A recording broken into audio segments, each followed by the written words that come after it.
네, 잠시 후 행복한 아침에서는 역사 속으로 들어가 보겠습니다. 오늘의 역사 준비되어 있고요. 네, 그리고 맛있는 요리 쉽게 알려드리는 이보은의 4개 식탁 이어집니다. 저희는 잠시 후에 돌아올게요.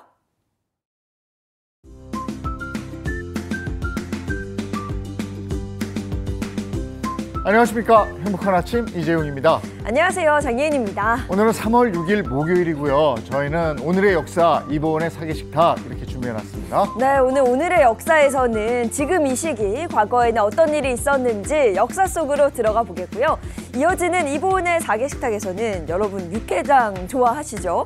보통 육개장은 시간이 오래 걸리고 또 손이 많이 가서 집에서는 하기 힘들어 하십니다. 그런데 오늘 이보은의 4개 식탁에서 30분 만에 깊은 맛을 낼 수 있는 육개장 만드는 법 알려드리겠습니다. 자, 목요일 행복한 아침 본격적으로 시작할게요.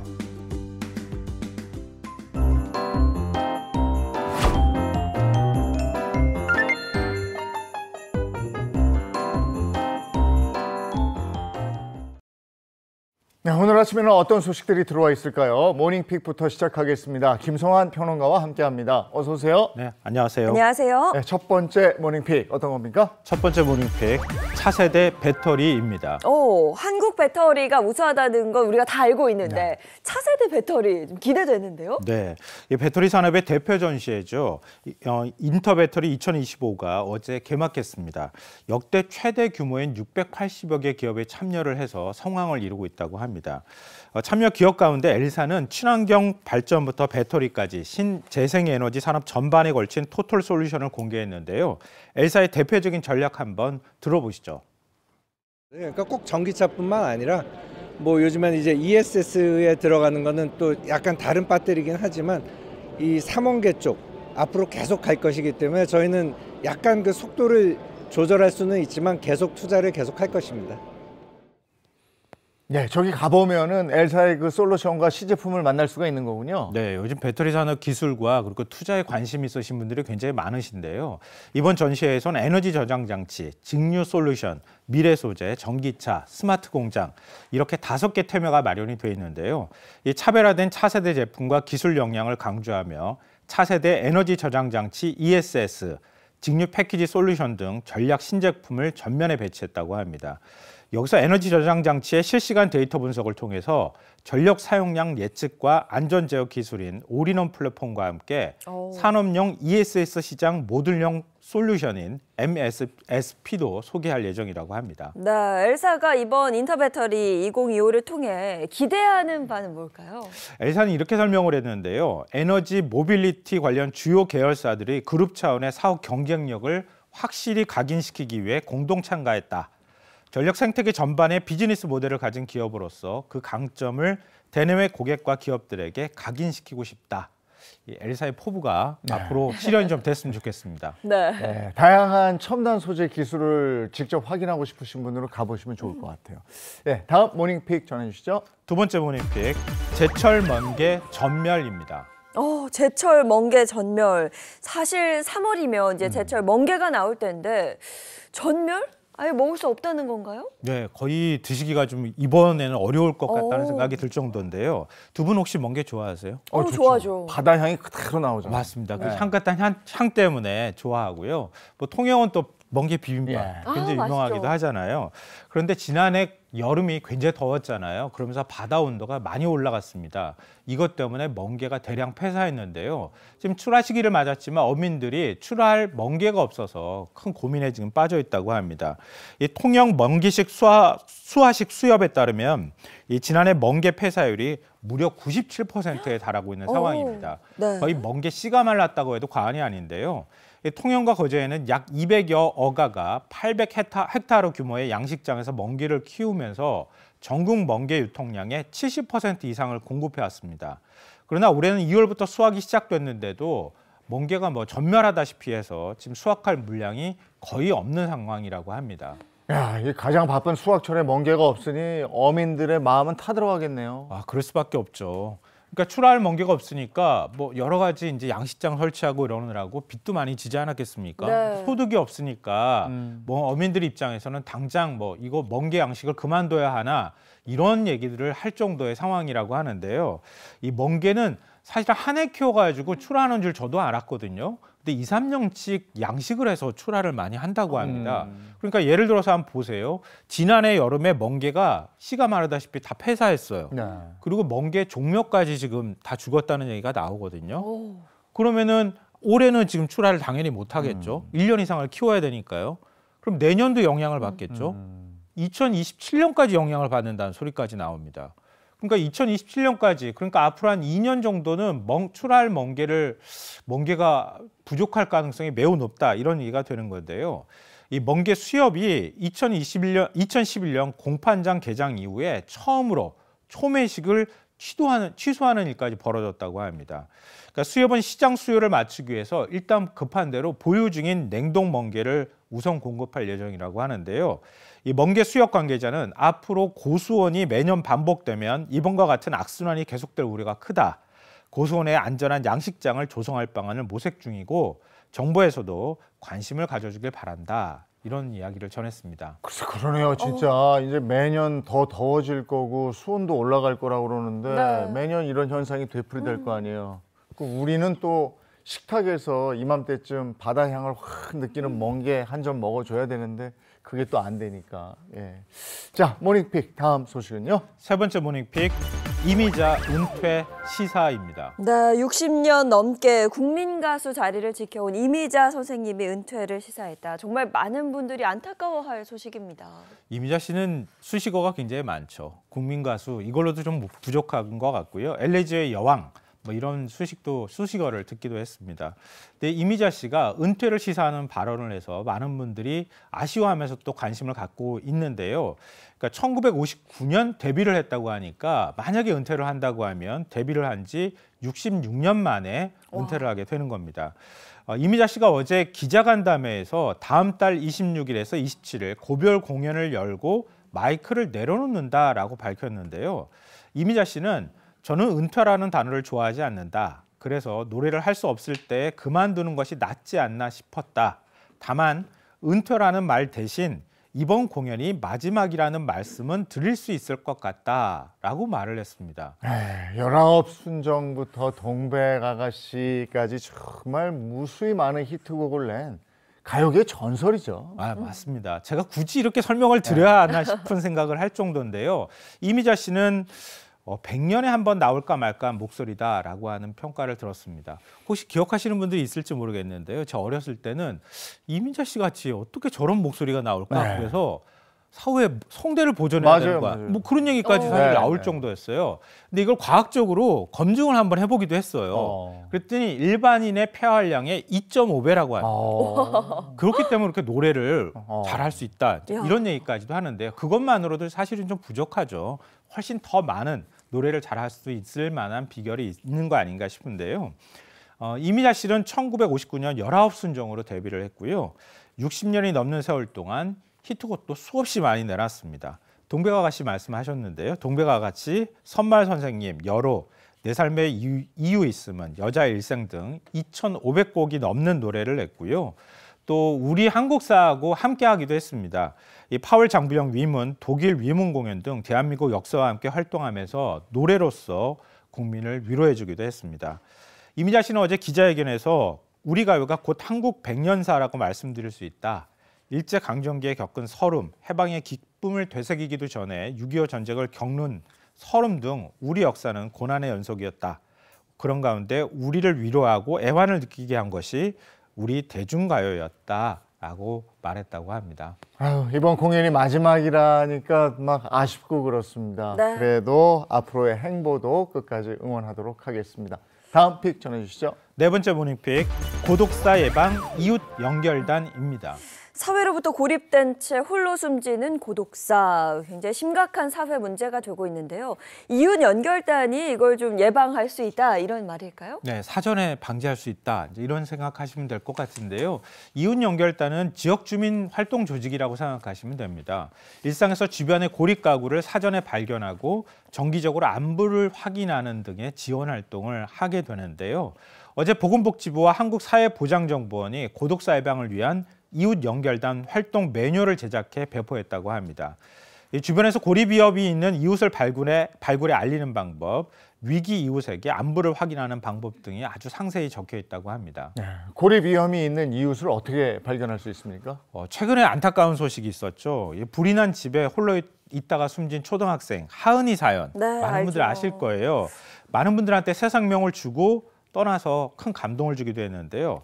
하은이 집도 우편함에 각종 고지서와 체납고지서가 수북히 꽂혀 있었다고 합니다. 그런데 사실은 복지 사각지대에 놓여 있었던 거예요. 이런 것처럼 그러니까 집 앞에 우편물이나 독촉장 등이 쌓여 있거나 집 주변에 술병이 많이 보이는 경우, 또 인기척이 없는데 계속해서 TV가 켜져 있는 경우, 이걸 고립 위험 징후로 볼 수 있다고 하고요. 안부 확인을 하기 위해서 그런 집에 방문을 하게 되면 신분과 방문 목적을 말한 후에 이렇게 말하면 된다고 합니다.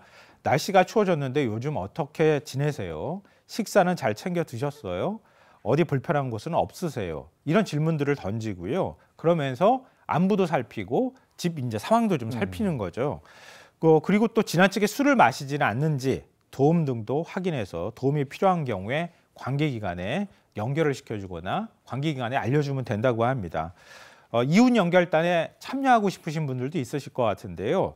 시군구청이나 행정복지센터를 통해서 문의하시면 된다고 합니다. 고독사를 예방하려면 필요한 게 관심이네요. 그러니까 이웃에 대한 관심, 사람에 대한 관심 이런 것들이 필요하지 않나 싶고 우리 이웃 연결단의 활동도 기대해 보겠습니다. 오늘 모닝픽 여기까지 하죠. 예, 김성환 평론가와 함께했습니다. 고맙습니다. 네, 고맙습니다. 자, 이어서 오늘 날씨 알아보도록 하겠습니다. 문단영 기상캐스터, 오늘 날씨 키워드 알려주세요. 네, 오늘 날씨 키워드 큰 일교차와 먼지입니다.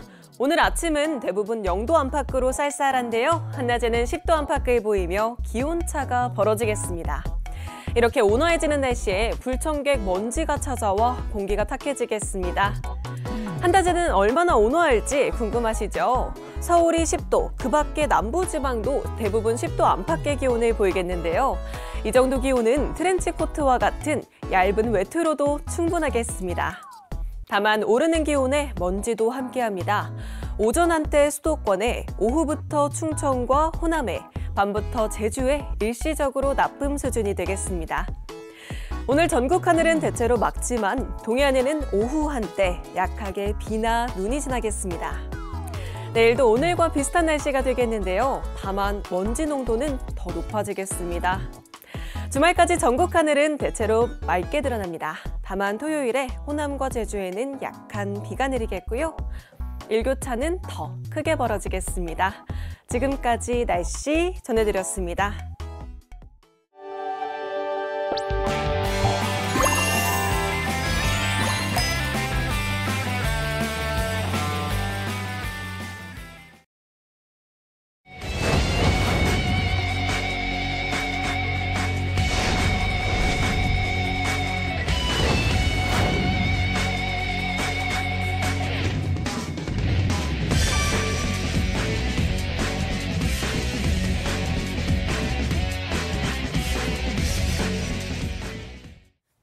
행복한 아침 함께하고 계신 지금 시각이 7시 44분 향해 가고 있습니다. 자, 이번에는 역사 속에 오늘은 어떤 의미를 갖는지 오늘의 역사 속으로 들어가 보겠습니다. 개그맨 정철규 씨 어서 오세요. 네, 화사함을 안고 찾아왔습니다. 개그맨 정철규입니다. 반갑습니다. 네, 오늘도 우리를 역사 속으로 이끌어 주실 역사학자 이익주 교수님 반갑습니다. 네, 안녕하세요. 오늘도 역사 이야기를 재밌게 함께할 역사학자 이익주입니다. 오늘은 먼저 언제로 돌아갑니까? 자, 오늘은 언제로 돌아가는지 궁금합니다. 오늘은요, 1919년 3월 3일로 가보도록 하겠습니다. 어떤 얘기 해주시겠습니까? 네, 1919년 3월 3일은 망국군주의 마지막 가는 길 고종 황제의 국장이 거행된 날입니다. 일제에 의해 강제로 퇴위당한 뒤 덕수궁에서 지내던 고종 황제가 세상을 떠나지 40여일 만에 치러진 장례였고요. 이 국장을 지켜본 수많은 민중의 통곡과 분개가 이어졌는데요. 고종의 죽음은 3.1운동이 전국적으로 확산되는 결정적인 계기가 됐습니다. 조선의 마지막 왕이자 대한제국의 첫 번째 황제 고종, 정말 파란만장한 삶을 살다 가셨어요. 네, 맞습니다. 고종이 일제에 의해 강제 퇴위하게 된 직접적인 계기는 뭐였을까요? 네, 일제의 국권을 침탈당한 고종은 1907년 4월 마지막 승부수를 띄웁니다. 을사늑약의 부당함을 세계에 알리기 위해 네덜란드 헤이그에서 열린 만국평화회의에 특사를 파견하기로 한 건데요. 고심 끝에 이준, 이상설, 이휘종 세 사람을 헤이그 특사로 파견합니다. 하지만 기대와는 달리 특사들은 세계 열강의 무관심과 특히 일본의 방해로 회의장에 들어가지도 못했습니다. 이후 각국 기자들을 만나 조선의 실상을 호소했지만 기대했던 성과는 거두지 못했습니다. 네, 이게 이제 일제 눈에 가시 같았던 고종 황제를 물러나게 할 좋은 구실이 된 거네요, 그죠? 네, 당시 조선 통감 이토 히로부미는 밀사를 파견하는 행위는 일본에 대해 공공연히 적의를 발표한 것으로 일본은 한국에 대해 선전포고할 권리가 있다며 고종을 위협했습니다. 친일파 송병준과 이완용은 헤이그 밀사 사건의 책임은 폐하께 있습니다라면서 고종을 협박했어요. 고종은 송병준에게 경은 누구의 신하냐라며 책망을 했지만 송병준이 만든 친일단체 일진회가 궁을 에워싸고 고종의 폐위를 요구했고 결국 고종은 1907년 7월 19일 순종에게 황위를 대리케 한다는 황태자 대리 조칙을 내립니다. 일제는 다음 날 오전 9시 서둘러서 양위식을 거행했고 순종이 고종의 뒤를 이어 대한제국 황제에 주의하게 됩니다. 한순간에 왕위를 뺏긴 그 비애를 느끼게 되는데 강제로 물러나게 된 군주, 외롭게 말년을 보내게 되고 그리고 갑자기 의문의 죽음을 당하게 되죠. 네, 1919년 1월 21일 고종은 덕수궁 함령전에서 평소처럼 식혜를 드신 후 돌연사했습니다. 조선 총독부에서 발표한 공식 사망 원인은 뇌출혈, 뇌혈관이 파열되었다는 건데요. 그 말을 믿는 사람은 거의 없었습니다. 68세였던 고종은 사망하는 그날까지 건강에 전혀 이상이 없었거든요. 마침 윤치호 일기에 그날의 상황이 기록되어 있습니다. 윤치호의 지인 한진창이 고종의 염을했던 사람들에게서 들은 이야기를 윤치호가 전해 듣고 쓴 내용입니다. 이재용 아나운서 한번 이 부분 읽어주시겠어요? 네. 윤치호 일기 1920년 10월 13일 건강하던 고종 황제가 식혜를 마신 지 30분도 안 되어 심한 경련을 일으키며 죽어갔다. 고종 황제의 팔다리가 엄청나게 부어올라 한복 바지를 찢어야만 했다. 황제의 이가 입안에 빠져 있고 혀가 닳아 없어졌다. 황제가 죽은 후 식혜를 가져왔던 2명의 궁녀가 의문사로 피살되었다. 일단 건강하던 고종이 식혜를 마시고 갑자기 돌아가신 것도 이상한데 한복이 사실 통이 넓거든요. 근데 그걸 찢어야 할 만큼 다리가 부어 올랐다, 이가 빠지고 그리고 뭐 혀가 닳아 없어졌다. 이것도 이상해요. 이거 너무 이상한 게 많은데요. 네, 고종의 이런 의문스러운 죽음은 일제에 의한 독살설로 이어집니다. 이 소문은 나라를 잃고 억눌렸던 우리 민중의 울분을 폭발시켰고 3.1운동의 기폭제가 됐는데요. 3월 1일을 거사일로 정한 것도 고종 국장과 깊은 관련이 있습니다. 국장은 고종이 승하한 지 40여일이 된 1919년 3월 3일로 정해졌는데요. 이날은 일제가 조선인들의 저항에 대비해서 철저하게 뭔가 준비할 것이라고 예상을 했어요. 그래서 장례식 예행 연습 날인 3월 1일을 거사일로 정하게 된 겁니다.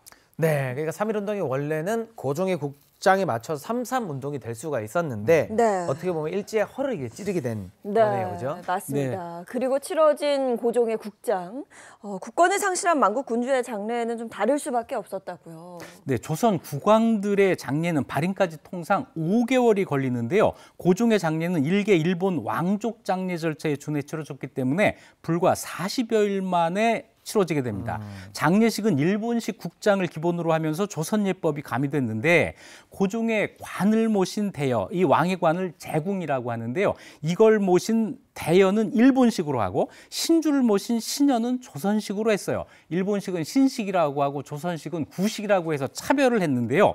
대여 행렬과 신연 행렬이 함께 이동하지 못하고 따로 움직여서 동대문 바깥에서 합류하게 했습니다. 당시 일본 장례 방식에 따라서 일본 신사에 배치하는 사카키 나무를 든 일본식 행렬이 뒤따랐고 기마대와 군악대까지 동원이 됐습니다.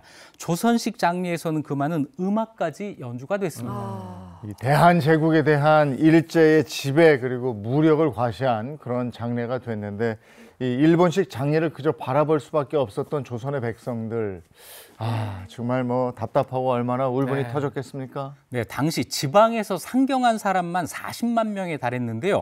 고종이 가는 길을 그저 지켜보면서 치욕과 슬픔을 느낄 수밖에 없었습니다. 생전 고종은 명성황후와 합장되기를 바랬다고 하는데요. 청량리에 있던 명성황후의 홍릉을 남양주로 옮기고 고종도 같은 자리에 합장을 했습니다. 역사 격동기에서 고종 44년 제위의 결말은 이렇게 쓸쓸하게 마무리됐는데요.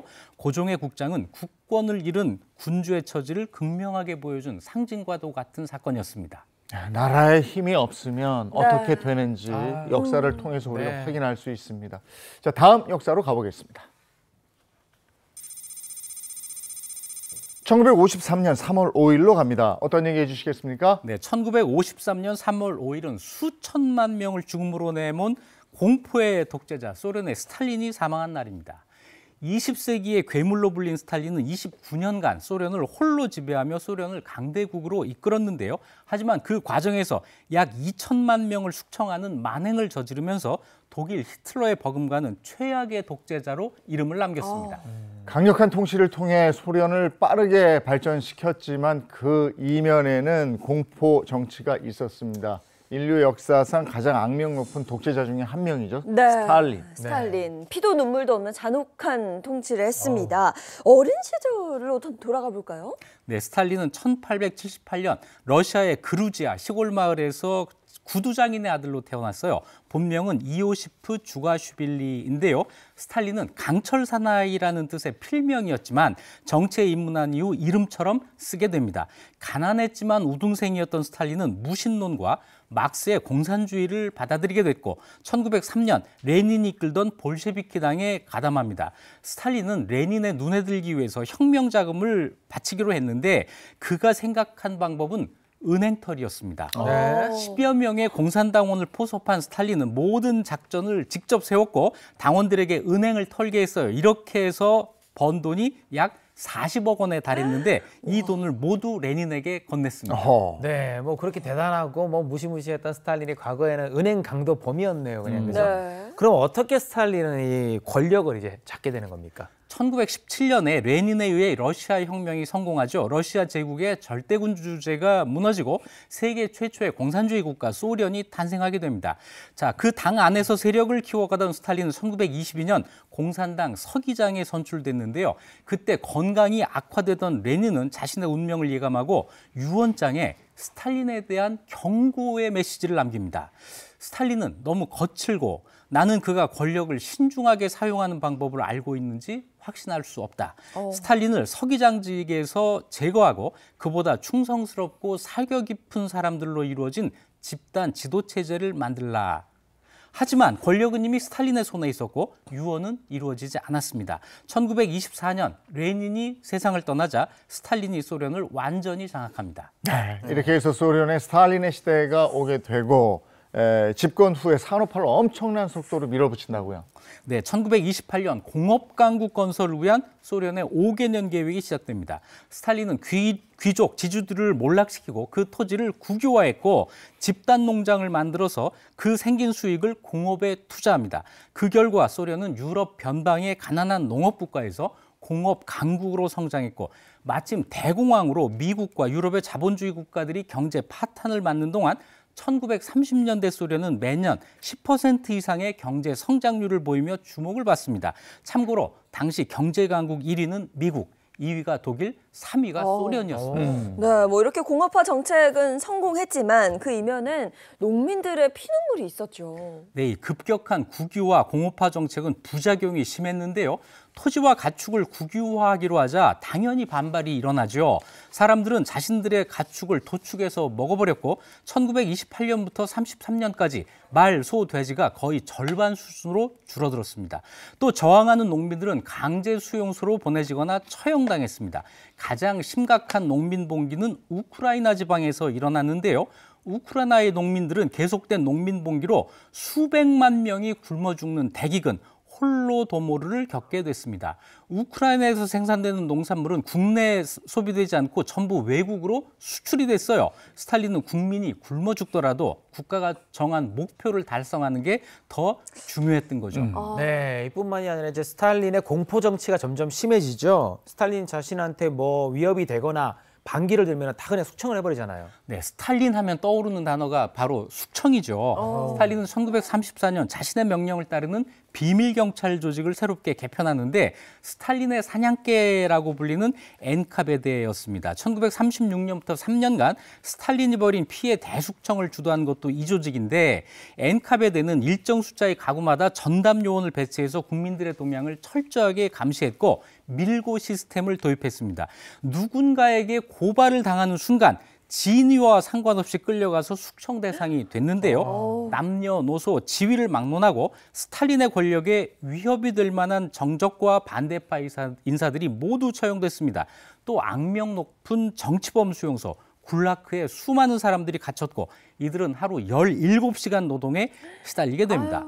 정치범, 전쟁 포로뿐 아니라 외국인, 종교인, 고려인, 바로 우리 한국 사람들이죠. 이런 사람들이 누명을 쓰고 수감되기도 했습니다. 이른바 대숙청 기간 동안 희생된 사람 규모가 무려 2천만 명으로 추정이 됩니다.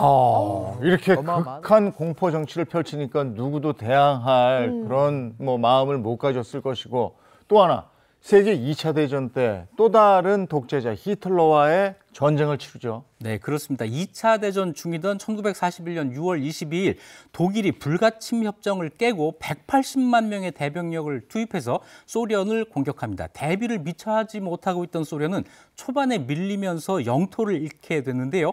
스탈린은 1년 뒤인 1942년 7월 스탈린그라드 전투에서 전세를 역전시키는 데 성공합니다.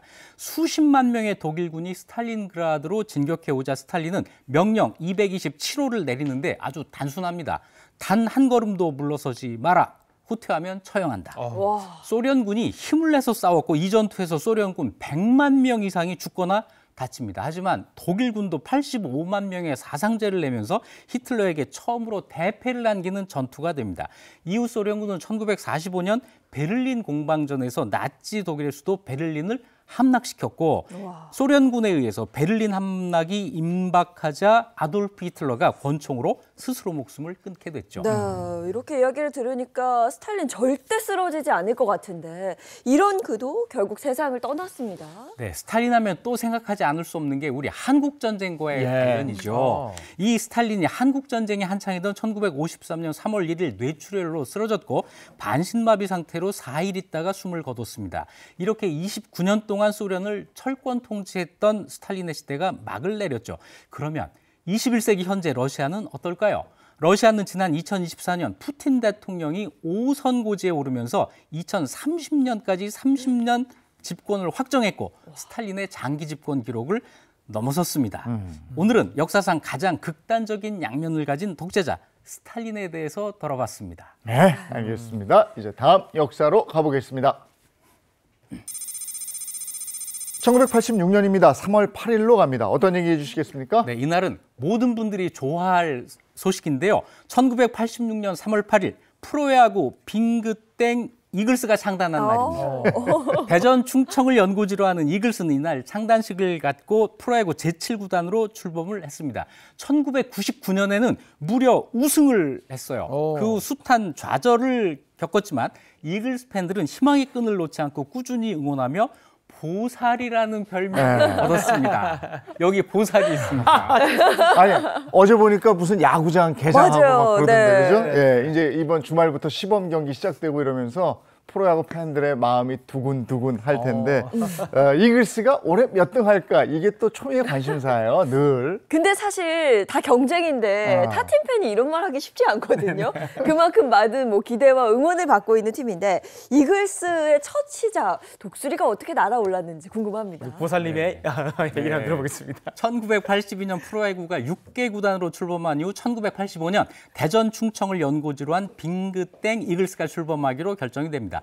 하지만 창단 준비를 하는데 선수 확보를 못합니다. 1985년 4월까지 이글스가 확보한 선수는 고작 8명이었습니다. 동네 야구도 못하는 숫자죠. 1985년 11월 14일 동아일보 기사를 보면은요. 초대 감독이었던 배성서 감독이 하도 답답해서 내가 선수로 뛰려고 배팅 연습하겠다라고 했을 정도예요. 우여곡절 끝에 45명의 선수를 확보한 이글스는 드디어 1986년 3월 8일 역사적인 창단식을 진행할 수 있었습니다. 네, 패기 넘치게 창단식을 진행한 이글스. 근데 이제 창단 첫 해 성적이 그냥 처참했다면서요. 네, 창단 첫 해니까 기대하지 않았죠. 이글스 기록은 31승 1무 76패, 승률 0.29로 종합순위 7위, 7개 팀 중에 7위를 차지했습니다. 하지만 창단 두 번째 시즌엔 이글스 첫 신인왕에 오른 이정훈 선수와 팀 내 홈런 1위였던 유승환 선수의 활약을 바탕으로 6위로 한 단계 상승했지만 여전히 최하위권에 머물렀습니다. 네, 그리고 이글스 팬들은 이글스 역사에서 가장 찬란했던 이 시기를 또 잊지 못한다고 하는데요. 그게 1988년부터 이글스의 황금기 시작됩니다. 네, 그렇습니다. 1988년부터 1992년까지 이글스의 가장 화려한 시절이 찾아옵니다. 무려 준우승을 4번을 했는데요. 이상군, 한희민 두 투수를 앞세워서 이글스는 강팀으로 인정을 받았어요. 특히 89년과 92년엔 정규 시즌 우승을 해서 한국 시리즈에 직행하기도 했습니다. 그런데 거기까지였어요. 당시 해태 타이거스에 선동열이라는 무시무시한 투수가 있었거든요. 88년, 89년, 91년 3번 준우승 때 우승한 팀이 모두 해태 타이거스였습니다. 그래서 제가 그때 이 이글스에 붙인 별명이 있어요. 슬픈 10월. 1년 내내 행복하다가 10월이 너무 슬펐어요. 자, 그리고 1994년부터 빙그땡 이글스에서 한땡 이글스라는 새로운 이름으로 재출발을 하게 됩니다. 그리고 1999년 드디어 이글스의 역사적인 첫 우승의 순간이 찾아오게 되죠. 네, 20세기 마지막 해 1999년 플레이오프에서 전체 승률 2위 두산 베어스를 4전 전승으로 완파하고 한국 시리즈에 진출합니다. 한국 시리즈에서는 롯데 자이언츠를 4승 1패로 꺾고 14시즌 만에 창단 첫 우승을 따냈는데요. 이것이 이글스의 처음이자 마지막, 현재까지 유일한 한국 시리즈 우승입니다. 그때 선수들 이름 기억해 볼까요? 투수의 송진우, 정민철, 이상모, 구대성, 타자는 이영우, 임수민, 장종훈, 송지만, 강석천, 조경택, 백재호, 그리고 외국인 용병 타자 데이비스와 로마이어. 기억나세요? 이때 이글스 타선을 다이너마이트 타선이라고 불렀습니다. 한국 시리즈 MVP는 대성불패 구대성 선수였는데요. 5경기 모두 등판해서 1승 1패 3세이브를 기록하며 MVP로 뽑혔습니다. 대성불패. 이글스 팬들에게는 정말 영원히 기억할 그 순간인데 행복도 잠시. 이글스는 그 이후로 암흑기에 접어들면서 팬들에게 보살이라는 별명을 안겨주죠. 살린 적이 한 분 계시죠. 이글스의 고난 2008년부터 시작됩니다. 2017년까지 10년 연속 포스트 시즌 진출에 실패했고 2009년, 10년, 12년 8위로 최하위, 2013년 9구단 체제로 바뀌자마자 9위, 2014년에도 9위로 최하위를 기록했는데요. 암흑의 10년 동안 팬들은 숱한 좌절을 경험했고 이때 이글스 팬들에게 생긴 별명이 바로 보살. 해탈의 경지에 올라섰다고 해서 야구 팬들이 붙여준 별명입니다. 이글스 팬들은 언젠가 이기겠지 하는 마음가짐으로 여유와 끈기를 갖고 응원하는데요. 그 모습에 많은 야구 팬들이 경의를 표할 정도입니다. 그리고 2018년 암흑기를 끊어낸 이글스가 11년 만에 포스트 진출을 확정지으면서 최종 순위 3위를 했는데요. 이글스 팬들은 우리에게도 이런 날이 왔다며 성대한 축포를 쏘아 올렸습니다. 마치 우승한 것 같았습니다.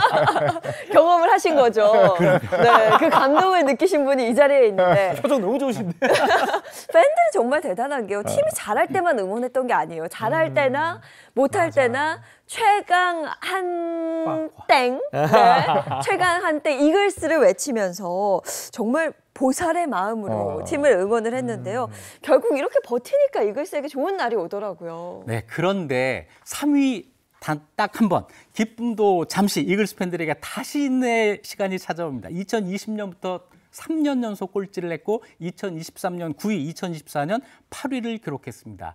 현재는 김경문 감독이 이끄는 이글스가 새 시즌을 준비하면서 새 구장에서 심기일전하고 있는데요. 우리가 꼴찌에게 갈채를 보내는 이유는 꼴찌가 성공하는 데서 우리의 희망을 발견할 수 있기 때문이죠. 2025년 시즌 이글스 화이팅입니다. 야, 이거 아주 진심을 다해서 오늘 역사 속으로 들어가 봤어요. 자, 다음 역사로 가보겠습니다. 1991년 3월 3일로 갑니다. 어떤 얘기 해주시겠습니까? 1991년 3월 3일은 미국 전역을 충격으로 몰아넣은 로드니 킹 폭행 사건이 일어난 날입니다. 백인 경찰들이 한 흑인을 무차별 구타한 이 사건으로 흑인 사회는 엄청난 분노에 휩싸였고 이 분노는 수많은 사상자와 재산 피해를 낸 LA 한인 지역 폭동으로까지 이어졌습니다.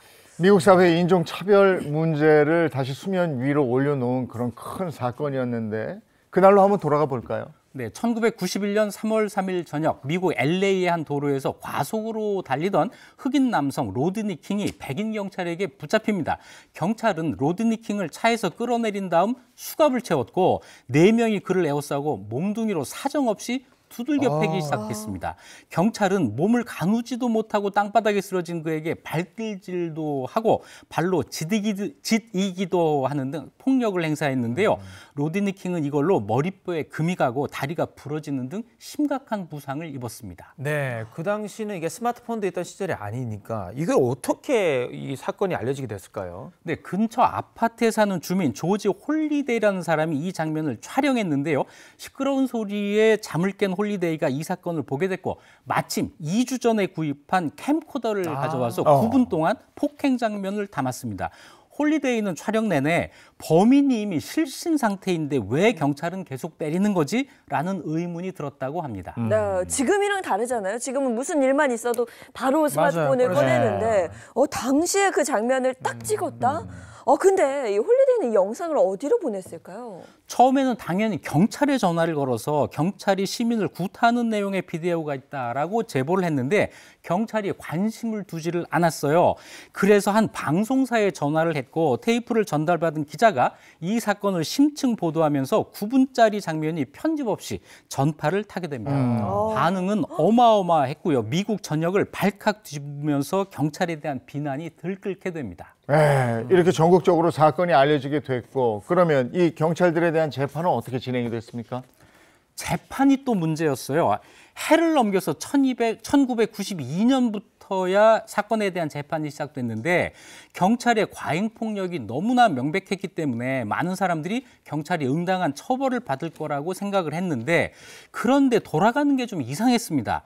법원이 선정한 배심원 중 백인이 10명, 히스패닉계 미국인 1명, 아시아계 미국인 1명, 흑인이 1명도 들어가지 않은 거죠. 판결은 더 충격적이었습니다. 경찰관 4명 중 3명이 무죄, 1명은 재심이 나온 거예요.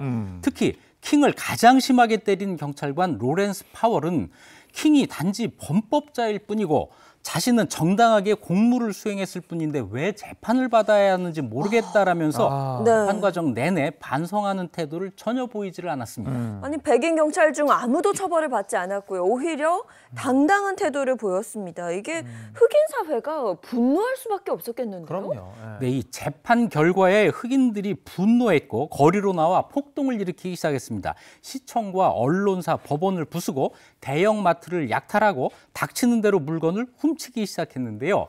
그런데 이때 폭도들에게 가장 큰 피해를 입은 것이 LA 코리아타운의 한국인 교민들이었어요. 폭동 지역이 30만 한인들의 밀집 지역이었던 겁니다. 수십 년간 이룬 한인촌 상가의 약 3분의 1인 1000여 개 점포가 방화로 파괴되고 수많은 우리 교민들이 다쳤습니다. 당시 LA 경찰은 백인 지역 보호에만 집중했고 한국인들은 고립된 채 두려움에 떨어야 했습니다. 네, 경찰도 지켜주지 않고 이때 유명하잖아요. 우리 교민들이 자기 스스로 이제 지켜기 시작하는 그게 이야기가 있잖아요, 그죠? 네, 그랬죠. 이때 한국에서 군 복무 경력이 있는 예비역들이 직접 나섭니다. 스스로 자신의 가게와 가족을 지키기 위해 머리에 띠를 두르고 자경단을 조직한 건데요. 이들은 한인 라디오 채널을 통해 명령을 신속하게 전파하고 총포상 주인이 나눠준 총으로 무장을 하고 옥상에서 경비를 서며 폭도들과 맞섰습니다. 그래서 루프 코리안, 지붕 위의 한국인이라는 이름이 불리게 된 거죠. 사람은 쏘지 않는 게 원칙. 오직 방어가 목적이었습니다. 우리 터전은 우리가 지킨다. 이 폭동에 맞서 싸운 우리 대한민국 예비역들 정말 대단했는데 맞습니다. 그런데 이들이 자신의 재산만 지킨 게 아니라면서요? 네, 한인 자경단은 자기 집과 상점만 지킨 게 아니었어요. 당시 폭도에 의해 무차별적으로 공격받고 있던 경찰서, 소방서 등 공공기관까지 호위했습니다.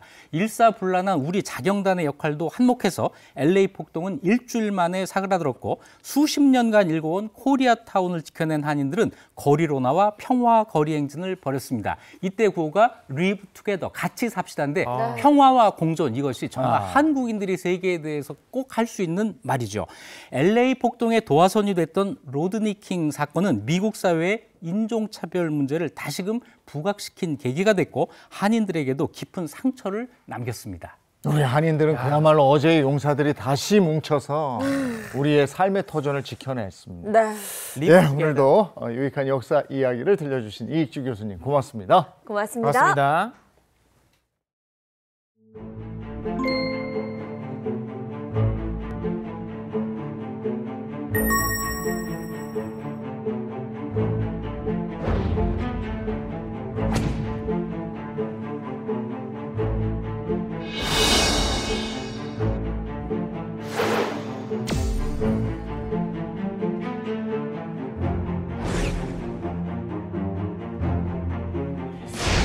언제나 승리뿐이다. 패기와 정열뿐이다. 우리 꿈을 향해 모두 함께.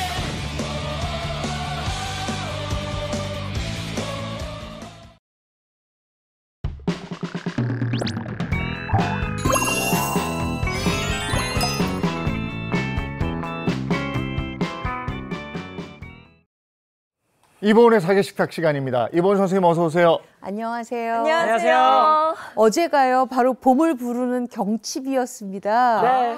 바로 개구리가 폴짝하고 뛰어나오는 경칩이었는데 추워서 다시 들어갈 수 있을 것 어머나. 같아요. 추워요. 근데 이렇게 경칩에는요, 사실 아침, 저녁의 온도와 낮의 온도가 조금 차이가 많이 나거든요. 네. 이런 환절기에는 정말 따끈따끈한 밥상이 굉장히 필요합니다. 그래서 준비했습니다. 오늘의 주제가 바로 환절기 후는 밥상입니다. 제목만 들어도 아주 후는 훈훈하죠. 네. 그래서 제가 오늘 준비한 요리가요, 바로 30분 육개장입니다. 보통 육개장 그러면 오래 끓여야 되고 깊은 맛 나야 되고 재료가 굉장히 푸짐해야 된다고 생각을 하시잖아요. 30분 만에 육개장 어떻게 끓이지? 행복한 아침에서는 만들어집니다. 야. 제가 갖가지 재료를 넣고 딱 30분만 끓여서 아주 깊은 맛 나면서 부드러운 맛의 육개장으로 준비를 했으니까 기대하셔도 좋습니다. 두 번째 메뉴는요, 이 육개장하고 같이 먹을 굉장히 가벼운 채소 요리인데요. 건강한 채소로 알려져 있죠. 케일입니다. 바로 케일과 양배추 무침인데요. 보통 케일은 우리가 성인병 예방에도 굉장히 좋고 면역력 증진에도 굉장히 좋다고 알려져 있는데요. 비타민이 굉장히 많습니다. 그래서 어르신들이 좋아하는 게 바로 이 케일인데, 이 케일 가지고 양배추와 함께 무쳐서 육개장과 잡수시면 얼마나 맛있게요. 그래서 저도 오늘 좀 기대를 해보도록 하겠습니다. 네, 지금 뭐 살짝 날씨가 애매하게 풀려가지고 이때 얇은 옷 입다가 감기에 잘 걸리거든요. 감기에 또 이럴 때 이제 따끈한 육개장 먹으면 좋은데 30분 만에 만드는 육개장이라 요거 잘 배워놓으면 좋을 것 같은데요. 네. 30분 만에 만드는 육개장에 들어가는 주재료가 뭐냐 하면은요, 바로 차돌박이입니다. 제가 이렇게 차돌박이를 살짝 지금 얼려져 있는 상태로 갖고 왔거든요. 많은 분들이 이제 차돌박이를 구입을 하면 차돌박이가 지방분도 많고 살코기도 많고 좀 여러 가지가 섞여 있잖아요. 되도록이면 지방분이 조금 적은 차돌박이 이렇게 생긴 거 좀 구입하시는 게 좋습니다. 그래야 아주 맛있는 살코기 맛을 잘 드실 수가 있거든요. 그래서 이 차돌박이 이렇게 준비를 해주시고요. 이 차돌박이와 같이 넣으면 좋을 게 바로 이 대파입니다. 대파 아주 싱싱하게 준비를 하는데 요새 대파가 굉장히 크고 맛있어요. 그리고 약간 저장 대파라 이제 맛을 보면 약간 매운맛도 나거든요. 그래서 아주 육개장 끓이기에는 안성맞춤이고요. 그리고 굉장히 좋은 채소가 바로 콩나물이죠. 시원하게 넣어서 먹는 콩나물인데 숙주로 대체하셔도 되고요. 아, 나는 우리 집에 토란이 있는데 토란을 조금 말려서 쓸 거야 하셔도 되는데 30분 만에 토란을 뭉근하게 만들기는 조금 힘드니까 되도록이면은 고사리를 넣으면 좀 좋은데 오늘 저는 고사리가 안 들어가고요. 대신에 이렇게 삶은 봄배추가 들어갑니다. 요 육개 그 삶은 우거지 이렇게 해서 준비를 할 거예요. 얼마나 간단해요. 너무 간단하죠? 요 간단한 거 가지고 아주 30분 동안 할 건데 자, 그럼 제가 한번 요거를 썰어 볼게요. 제가 일단 육개장에 들어가는 차돌박인데요. 제가 장갑을 조금 두툼하게 꼈어요. 하나 좀 벗겨내려고. 왜냐하면 고기를 썰었던 도마와 칼, 그다음에 장갑은 그다음에 채소를 써시면 안 되거든요. 그래서 이렇게 준비를 해 놓으시고요. 그다음에 요것도 이렇게 해서 먹기 좋은 크기로만 썰어주시면 돼요. 네. 이렇게. 그냥 듬성듬성 그쵸? 썰면 좋겠네요. 근데 약간 이게 얼려져 있으면 더 잘 썰려요. 사각사각해서 네. 이렇게 3번 정도 썰겠습니다. 이렇게 준비를 육개장이 해주세요. 30분 만에 된다는 거는 저는 진짜 처음 들어요. 그래서 제가 준비한 게 양진머리 아니고 사태 아니고 등심 아니고 바로 차돌박이에요. 차돌박이. 요게 바로 볶고 국물이 빨리 나오는 역할을 하거든요. 그래서 이렇게 준비를 했고요. 그 다음에는 뭘 준비하냐면 이제 제가 고기는 썰었으니까 장갑 하나 벗고 그 다음에는 요거 준비하시면 돼요. 대파. 대파는 이렇게 다 썰어 놓을 거예요. 이렇게 한 4cm에서 5cm가량 또는 한 6, 7cm가량으로 큼직큼직하게 썰어서 반을 갈라 놓으세요. 이렇게. 반을 갈라야만 요게 굉장히 뭐랄까요? 국물도 많이 나고 안쪽에 매운맛이 단맛으로 변해서 우리가 먹기가 좋습니다. 이렇게 준비를 해주시고 그러면 보통 이제 제가 행복한 아침에서 많이 말씀드릴 때 요 잎 얘기는 잎은 나중에 국 끓이세요, 국물 내세요 제가 말씀드렸잖아요. 네. 근데 그거는 새로운 해파가 나왔을 때는 진액이 많아요. 진액이 많을 때는 진액을 쭉 뽑아서 약간 매운맛이나 아니면 약간 씁쓸한 맛을 없애야 되는데 지금 이렇게 저장파는 진액이 별로 없어요. 그래서 요거는 그냥 이렇게 썰어서 같이 넣으셔도 괜찮아요. 이렇게. 그래서 이게 파까지 준비가 됐습니다. 자, 그랬으면 아까 제가 말씀드렸던 요 우거지 있었잖아요. 우거지도 넣어야 되겠죠. 네. 만약에 집에 시래기가 있다 그러면 시래기 쓰셔도 괜찮아요. 자, 이렇게 준비를 해서 저는 이게 좀 길게 착착 감기는 게 좋아서 이렇게 썰 거예요. 이렇게 세로로 길게 썰어주세요. 육개장의 야채는 좀 길 때 또 느낌이 있어요. 맞아요. 뭐 고사리도 그렇고. 자, 이렇게 넣어주시고요. 자, 그랬으면 육개장 안에 들어가는 채소들은 다 준비가 된 것 같아요. 이 콩나물은 나중에 넣을 거니까 일단 넣고요. 자, 그랬으면 이제 제가 불을 좀 켜볼게요. 자, 뭐부터 넣을까요? 고기를 먼저 볶아내야 되지 않을까. 거기까지는 맞았어요. 그러나 밑간을 좀 해야 되지 않을까. 일단 차돌박이 먼저 넣습니다. 네. 차돌박이 먼저 넣어요. 이제 달궈 놓은 냄비에다가 차돌박이를 먼저 이렇게 넣어주세요. 동글동글 귀엽네요. 네. 아주. 차돌박이를 이 밑에 까는 이유가 있어요. 이렇게 깔아 주어야 나중에 제가 아주 기가 막힌 얘기를 할 때 딱 들어가요. 기가 막힌 얘기를 할 때. 그다음에 요걸 넣어요. 우거지 우거지. 또는 시래기 이런 거 넣으시면 돼요. 그다음에 대파 썰어 놓은 거를 넣으세요. 대파가 너무 많지 않을까? 아니에요. 요거 국물 넣어서 다 하면 요게 다 쓰여집니다. 이렇게 듬뿍 넣어주세요. 육개장에 대파가 듬뿍 들어가요. 그렇죠. 자, 그 다음에는 뭘 넣냐면 이제부터 중요해요. 잘 보세요. 다진 마늘 넣었어요. 예. 그쵸? 네. 그다음에 고춧가루 넣었어요. 그다음에 된장도 한 큰술 넣었어요. 그래야 고기의 잡내, 누린내 이런 것들 없어지니까. 그리고 국간장 2큰술 넣었어요. 2큰술. 네. 자, 그다음에 요거 생강술이에요. 생강술 제가 지난번에 알려드렸죠. 네. 생강즙 짜서 청주에다가 1대2 비율로 담으면 된다. 생강즙이 만약에 3큰술이면 청주는 3컵 정도 넣고 냉장고 안에서 15일에서 20일 정도 보관하면 된다 말씀드렸어요. 네. 그 생강술이에요. 생강술까지 넣었어요. 자, 그리고 들기름을 넣어줘요. 그럼 굉장히 부드럽겠죠? 네. 들기름까지 넣었어요. 자, 그러면 여러분 여기서 이보은의 꿀팁 나갑니다. 빠밤. 자, 향신채 지금 마늘, 그다음에 요거 대파 향신채 넣었죠? 네네. 그리고 생강술까지 넣었죠? 오.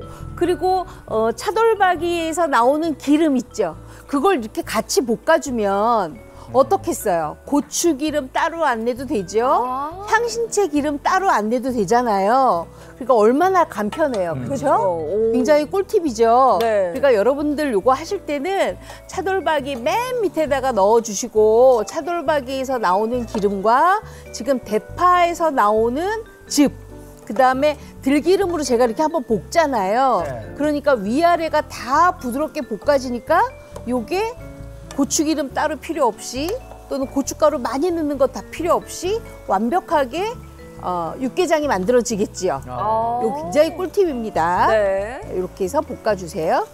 너무 간단하지 않아요? 네. 30분 동안 어떻게 육개장을 만들려고 저러지 하셨을 텐데 30분 안에 만들어냅니다. 이야. 저러면 이제 차돌박이에서 나오는 기름이랑 하나 다 어우러지는 거죠. 그렇죠. 완전히 재료들이. 어우러지는 거죠. 그래서 우리 주부님들이나 어머님들이 요거 하실 때 이야 간단한데 오늘 저거 한번 끓여볼까? 30분이면 만들어 놓고 나 잠깐 나갔다 와도 될 것 같아 이렇게 하실 것 같아요. 자, 그러면 이제 차돌박이가 이제 익을 때까지만 이렇게 볶아주세요.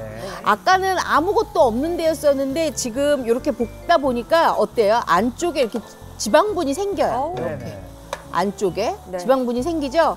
그래서 차돌박이에 빨간 기운이 없을 때까지만 볶아주세요. 이렇게. 아, 이렇게 해야 깊은 맛이 나는 거죠. 그렇죠. 그냥 많이 물어가는 볶아야 것보다. 됩니다. 많이. 아, 육개장은 제가 진짜 먹음직스럽지 엄두도 못 않아요? 냈는데 할 수 있을 것 같아요, 선생님. 할 수 있을 것 같죠? 네네. 30분이라는 이 경이로운 시간에. 이거요. 제가 볶으면서 요거 고기 다 익었을 때 먹어봤거든요. 맛있어. 그냥 먹어도. 이야. 그럴 것 같아요. 아유. 자, 이제 다 볶아졌어요. 자, 그랬으면 이제 여기에다가 이제 물만 넣으면 되는데 나는 국물을 많이 먹고 싶어요. 그러면 2.5리터에서 3리터를 넣으시고요. 아, 저는 국물 그냥 한 냄비 뚝딱 먹고 내일 또 다른 거 할래요 하시면 2리터만 넣으시면 됩니다. 이제 2리터 넣어요. 2리터 넣으면은요, 냄비가 딱 맞아요. 보자. 3리터 넣으면 들통 준비하셔요. 야, 자, 이렇게 다 됐어요. 자, 그랬으면 아까 제가 안 넣은 게 있었어요. 콩나물. 콩나물 넣어야 되잖아요. 자, 그러면 우리 예인 씨, 네. 살림꾼 예인 씨, 콩나물을 제가 이렇게 넣을 거예요. 네. 그렇죠? 뚜껑을 닫을까요, 말까요? 뚜껑을 네. 처음에 그러니까 안 닫을 거면 끝까지 닫지 않아야 되고 네. 닫을 거면 중간에 열었다 닫았다 열었다 닫았다 하면 안 돼요. 너무 정확하게 맞 자, 그럼 여기서 꿀팁 갑니다. 네. 이보은의 꿀팁, 빠밤. 콩나물 뚜껑. 지금부터 제가 닫을 건데요. 네. 자, 그러면 닫는데 팁이 있어요. 센 불에서 5분, 중간 불에서 25분을 끓이는데 그럼 총 30분이잖아요. 네, 네. 한 번도 안 열어요. 그래야 한 되죠. 번도. 저 끓다 넘치면 어떻게? 이게 열. 옆에 잠깐만 서 계세요. 서 계시라고 합니다. 빠밤.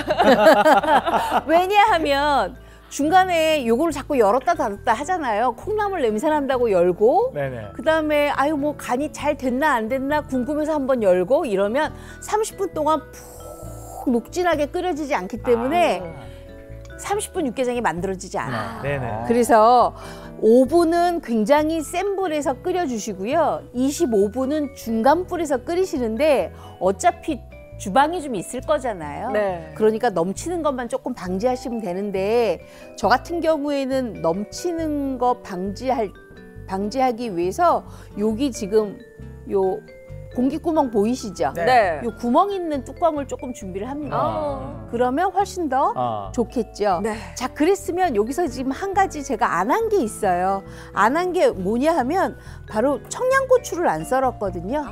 청양고추 1개 내지 2개 정도. 조금 나는 매운맛이 좋아요 하시는 분들은 2개. 아니면 나는 그냥 살짝 매웠으면 좋겠어요 하시면 1개 정도 이렇게 썰어서 여기 갖다 놓으세요. 자, 그랬으면 30분을 제가 끓였습니다. 요거 진짜 30분 끓인 거예요. 한번 볼게요. 얼마나 맛있게 육개장이 만들어졌는지, 얼마나 녹진한 맛인지 볼게요. 하나, 둘, 셋. 맛있겠다. 고추기름 뜬 거 보이시죠? 네. 자, 그러면 여기에다가 청양고추만 이렇게 얹어요. 야. 그리고 제가 간을 하나도 안 했어요. 네. 근데 제가 요거를 30분 육개장을 4번을 딱 해보니까 간이 딱 이 작은 술만 들어가면 돼요. 이 작은 술. 소금. 다 하고 마지막에 네, 이제 마지막에 간장좀, 이 작은 네. 술만 넣으면 돼요. 자, 근데 저는 딱 요렇게 하는 게 좋은데 또 많은 분들이 여기 밥 말아 먹고 하니까 나는 간이 조금 더 있으면 좋겠어 하시는 분들도 계시잖아요. 맞아요. 그럴 경우에는 소금하고 후추를 식탁 위에다가 이렇게 올려주세요. 본인이 알아서 맞춰먹게. 맞추게. 네. 그래서 제가 이거 조금 이따 드릴 거예요. 네. 자, 그랬으면 다 끓었어요. 보세요. 맛있겠다. 고추기름 둥둥둥 뜨는 거 보이시죠? 네. 근데 저는 고추기름 안 넣었어요. 네. 그렇죠?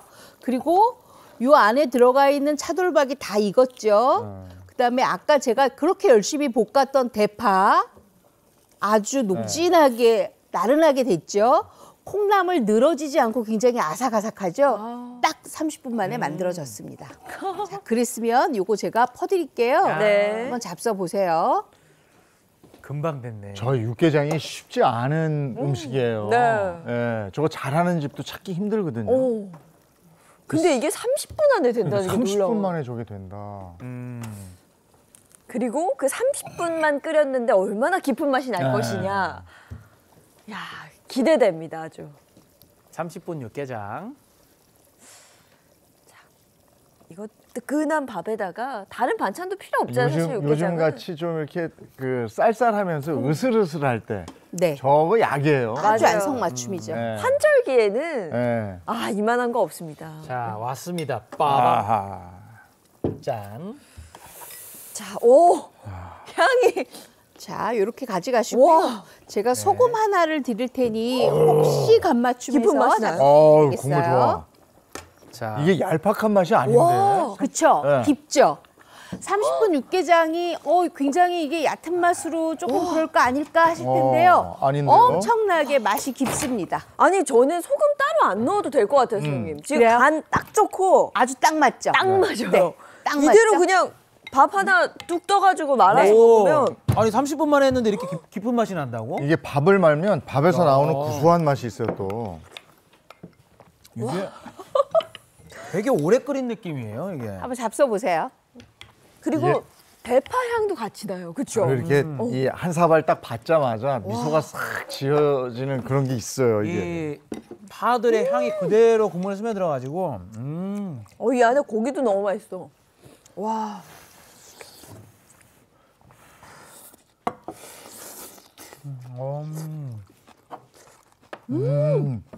어떠세요? 야, 이게 깊은 맛이 이렇게 날 수 있구나 30분 만에. 콩나물이 그냥 웃어버리네. 아삭아삭 씹히네. 완전 아삭아삭하죠, 콩나물이요. 보통 이제 어머님들이 30분이나 끓였는데 콩나물이 조금 늘어지지 않을까, 네. 질겨지지 않을까 하시죠. 정확하게 끓이면 절대로 그런 맛이 나지 않습니다. 그거 희한하네요. 그래서 선생님 국물이 왜 어떠세요? 단맛이 나요? 단맛이 나죠? 왜 단맛이 나죠? 대파의 단맛이에요. 파가 많이 들어가서 그렇구나. 배추도 들어가서 또 아, 그렇죠. 그 단맛도 있나 보다. 와. 그거지. 여기에다가 이제 잘 불려놓은 고사리나 뭐 이런 것들 넣으시면 훨씬 더 맛있게 드실 수가 있습니다. 야, 이거는 정말 한 번씩 해보셨으면 좋겠어요. 네. 만들기도 간단하고 무엇보다 시간이 30분밖에 안 걸리니까 그렇죠. 제가 한번 도전해 보겠습니다. 아유, 그래서 정말요? 네, 꼭 한번 해보겠습니다. 와, 네, 우리 행복한 아침에서 인증샷을 저희가 한번 보도록 하겠습니다. 네, 제가 인증샷 보낼게요. 와, 너무 자, 맛있네요. 이제 이렇게 두 번째는요. 요거 딱 준비했습니다. 와, 요거 정말 건강 채소죠. 많은 분들이 요새 케일 많이 잡수세요. 쌈밥으로도 많이 잡수시고 요게 굉장히 뭐랄까요? 면역력 증진에도 좋고 혈관 건강에도 아주 좋다 그래서 요거 아주 잘 쓰시고요. 그다음에 양배추는 뭐 말할 나위도 없이 요새 많이 쓰시고요. 여기에다가 비타민이 많다는 파프리카까지 이렇게 네. 준비를 했습니다. 제가 일부러 초록색에 빨간색을 준비를 했는데요. 만약에 생 파프리카를 드실 때 나는 더 맛있게 먹고 싶다 하실 경우에는 주황색 파프리카 쓰셔도 괜찮습니다. 자, 이렇게 준비가 돼 있으면 일단 케일을 먼저 준비를 할게요. 케일은 깨끗하게 씻는데 케일 뒤편에 보면 이렇게 줄기 자국이 있지요. 여기에 먼지가 조금 많이 있습니다. 그래서 이 잔먼지를 조금 많이 없애시는 게 좋고요. 이 케일은 깨끗하게 씻어서 제가 한번 이거 썰어 볼게요.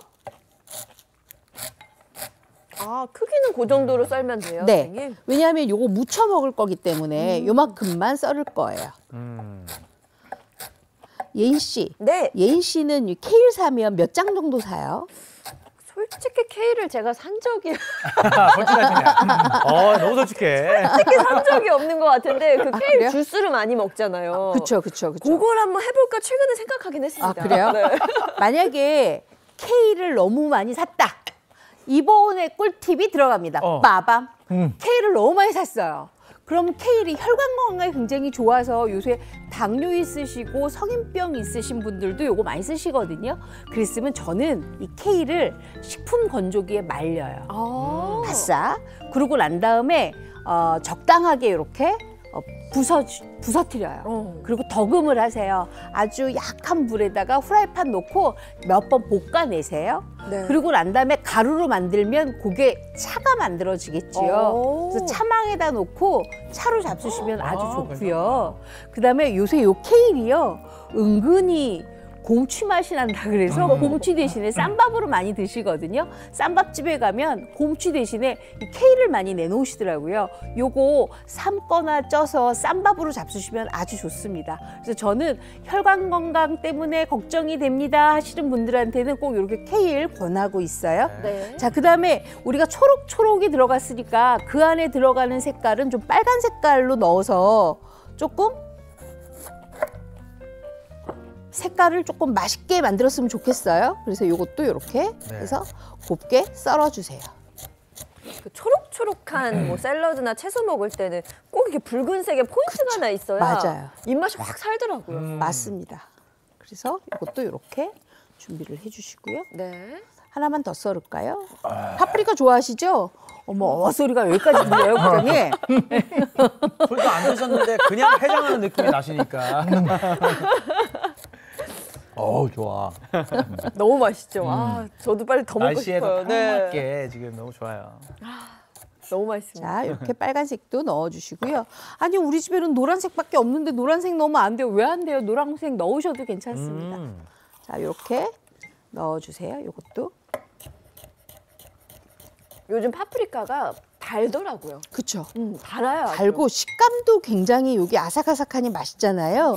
요새처럼 입맛 떨어질 때는 씹는 식감 때문에 입맛이 확 돌아올 수도 있어요. 자, 그렇게 하고 난 다음에는 뭐냐? 요거는 양배추거든요. 양배추 깨끗하게 씻어서 요렇게 찬물에 몇 번 헹궈서 준비를 해주시면 돼요. 자, 그랬으면 두 번째 이보은의 꿀팁 나갑니다. 빠밤. 바로 상차림을 다 하고 난 다음에 묻히셔야 돼요. 아. 만약에 지금 너무 한가롭다고 해서 상차림도 안 됐는데 양배추, 케일, 파프리카 같이 묻혀놓잖아요. 나중에는 수분감이 너무 많이 생기거나 아니면 양념이 씻겨서 맛이 없어집니다. 네. 그래서 상을 다 차렸잖아요. 제가 지금 이렇게 30분 육개장 딱 드렸죠. 네. 그랬으면 바로 묻히기 시작합니다. 요거 양배추 넣고요. 그다음에 아까 케일하고 파프리카 넣고요. 그냥 있는 양념 다 넣으시면 돼요. 간장 살짝. 그다음에 다진 마늘 조금 넣고요. 그리고 요게 매실청이에요. 왜냐하면 케일에서 약간 쓴맛이 올라올 수도 있어서, 그리고 매콤함은 좋잖아요. 그래서 살짝 식초, 아주 조금만. 그리고 들기름 넣어주시고요. 싸겠다. 그리고 들깨가루 넣어주세요. 이거.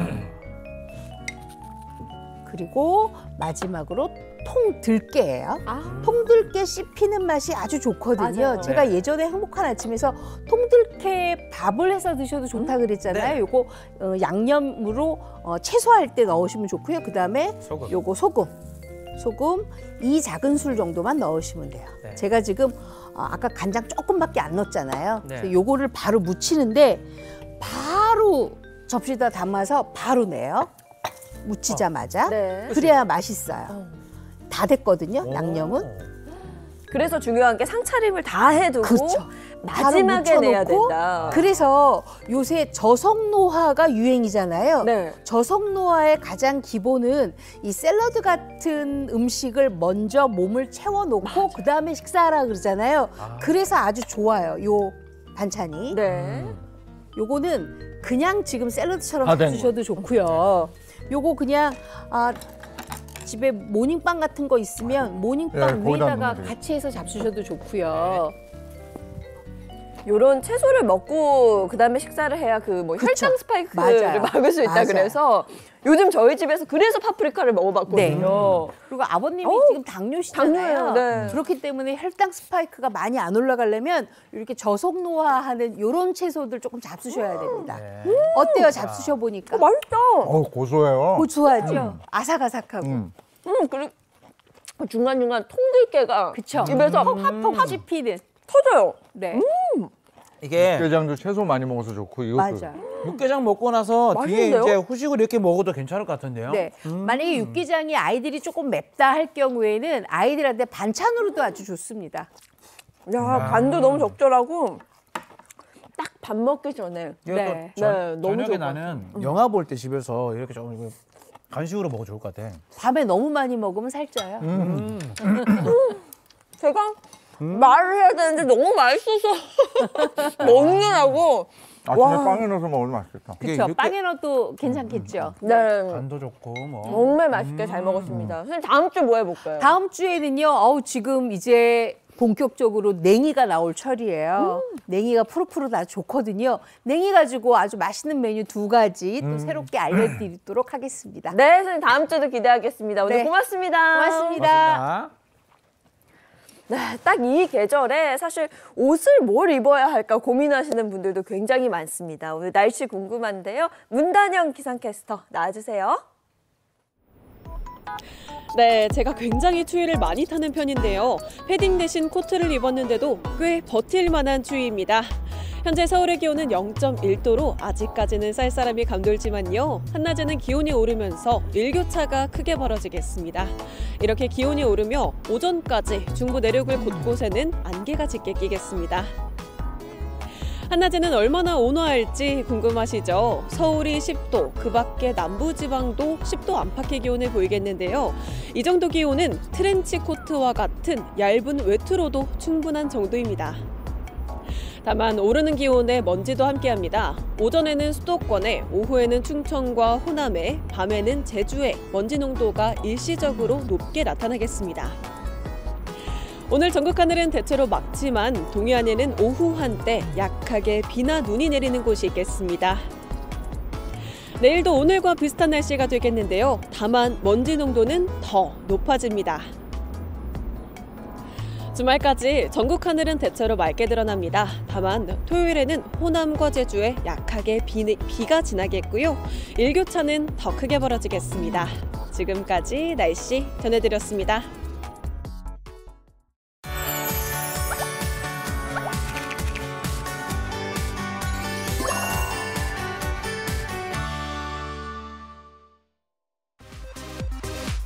서울문화재단과 김혜영 서울시의회 의원이 지난 5일 기초예술 활성화를 위한 정책 토론회를 개최했습니다.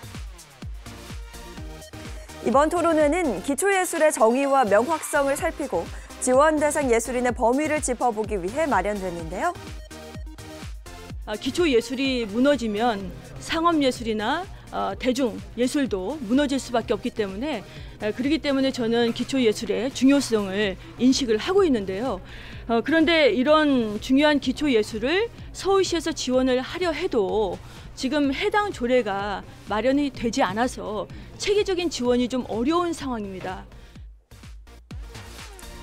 김혜영 의원은 기초예술의 정의와 지원 취지 및 목적을 명확히 설정해야 한다며 기초예술 종사자들을 위한 복지 증진을 이루고 문화예술 산업 전체가 진흥되길 바란다고 전했습니다.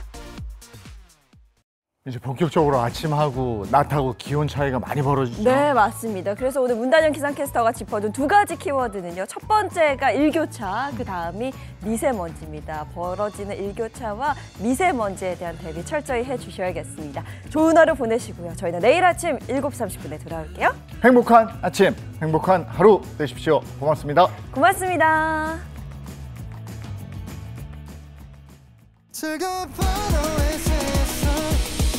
Next Channel A